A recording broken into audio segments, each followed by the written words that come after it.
Bonjour, aujourd'hui on présente le nouveauté à la boutique Ludol, c'est Pyramid of Penguin. C'est un jeu pour 8 ans et plus, de 2 à 5 joueurs et d'une durée d'à peu près 40 minutes. Dans ce jeu, l'un des joueurs va jouer le rôle de la momie, comme ceci, et il va devoir attraper les autres joueurs. Le joueur va se mettre du côté où on peut voir des petits pics comme ceci, va placer son jeton à sa case de départ, donc ici où est-ce que la momie, le petit tombeau ici. Les autres joueurs vont s'installer de l'autre côté du plateau. Il va y avoir 5 paquets de couleurs comme ceci. On fait simplement les mélanger et on va distribuer une carte de chacune des couleurs à chacun des joueurs. Donc par exemple, le premier joueur ici va recevoir une carte jaune, une carte mauve, une carte rouge, une grise et une verte. Alors que le second joueur ici va recevoir exactement les 5 mêmes couleurs.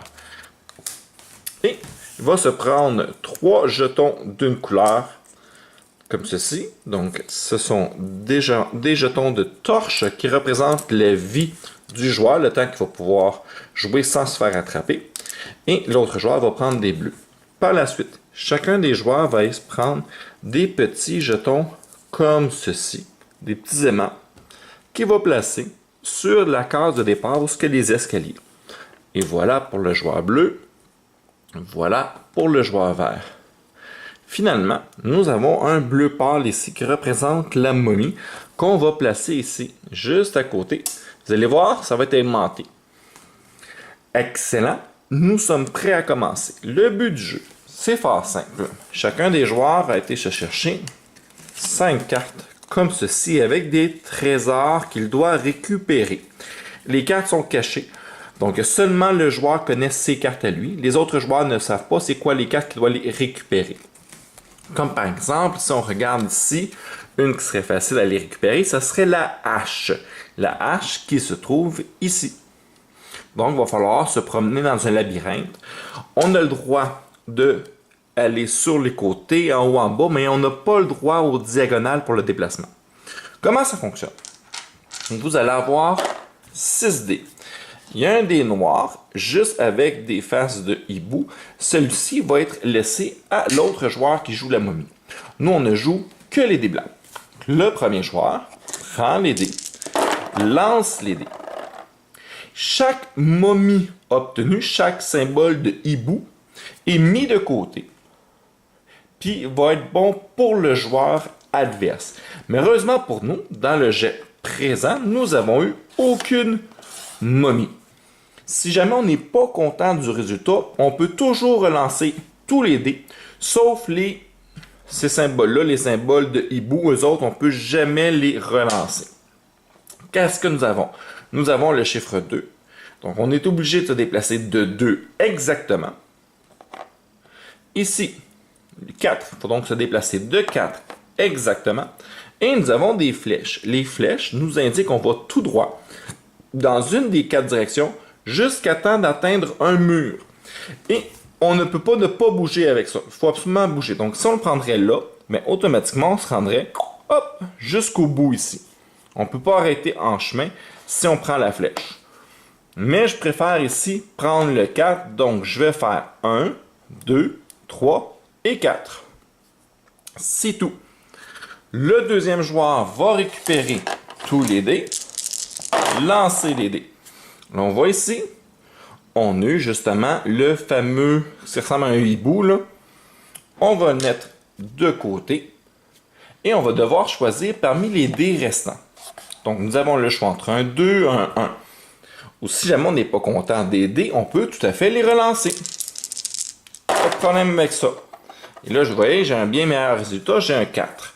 Si je regarde par exemple une carte ici comme le masque, mais avec 4, on peut déjà faire 1, 2, 3 et 4. Super! Je montre à tous les joueurs, comme quoi que c'est moi qui avais le masque, je l'ai récupéré. Il faut savoir que chaque carte n'est présente que dans un exemplaire, ce qui veut dire que impossible qu'un autre joueur puisse avoir le masque.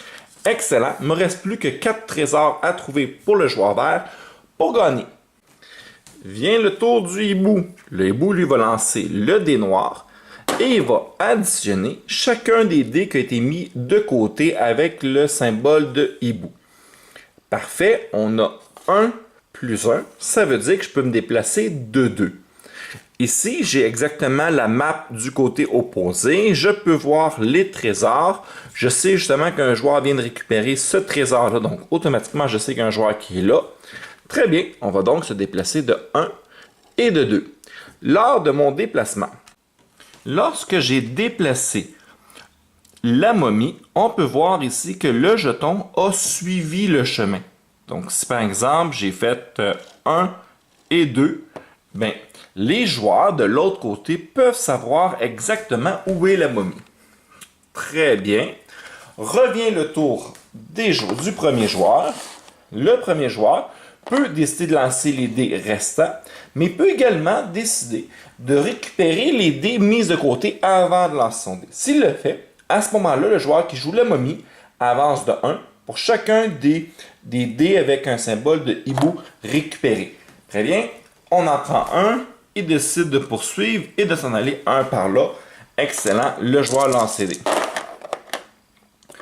Encore un symbole mis de côté. Et il ne me reste plus qu'à avancer de une des possibilités. Un 1, un 2 ou un 4. Bien, parfait. Je suis joueur bleu. Je vais prendre le 2 et je vais avancer de 1 et de 2. Puis je vais réclamer ma hache que j'avais. Petite précision.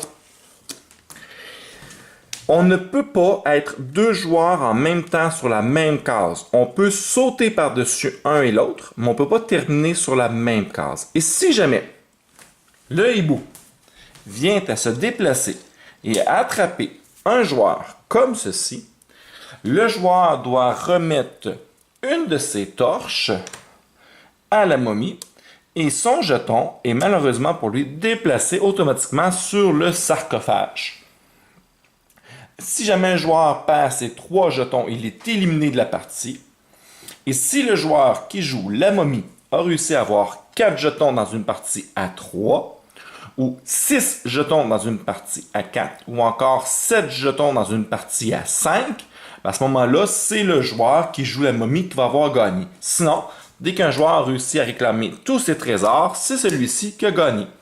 Dans la version à 2 joueurs, un des 2 joueurs va tout simplement contrôler 2 personnages distincts et différents. Donc, chacun des personnages va avoir 5 cartes, puis ils vont jouer chacun leur tour de rôle. Voilà, pas plus compliqué que ça pour Pyramid of Pink Queen. Dans une prochaine vidéo, on va faire justement une petite partie d'initiation afin de vous montrer le déroulement d'une partie et voir si ce jeu vous intéresse. Merci pour le visionnement.